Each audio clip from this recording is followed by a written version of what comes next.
What's up mga kasda?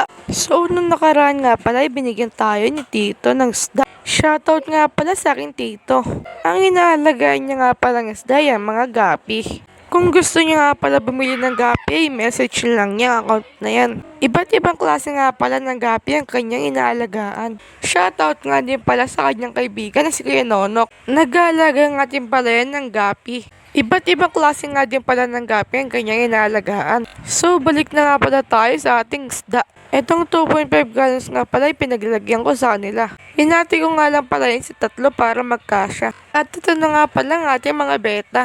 Itong dalawang nasa stick ko nga pala isasala ko ito sa susunod. Itong multicolor nga pala ay binigay lang din yan sa atin ni Tito. Ito nga pala isang lalaki. At siya nga pala isang parang bullet face. Maraming salamat nga pala sa binigay mo Tito. Dito ko nga pala ipapares ang ating multicolor. Ipapares ko nga pala siya sa ating Red Dragon Fem. Kung matatandaan nyo nga pala yung ating Red Dragon Fem ay sinalang na natin. Hindi nga wala successful ang salang natin doon. Paggising ko nga pala ng umaga ay nawala na mga eggs. Siguro kinain ng lalaki ang mga eggs. Tapos nung kinuha ko nga pala siya, nung kinabukasan na namatay na siya. Siguro kung hindi niya tunawan ng ating lalaking Red Dragon. Kinain niya kasi yung mga eggs niya. Siguro kung hindi niya tunaw sa tiyan niya at di niya kinaya. Sayang din kasi malapit na mapisa ang mga itlog nun. Ilang araw na din kasi mapipisa na mga itlog nun. Pero kinain ng ating lalaking Red Dragon. Sige, hanggang dito na lang.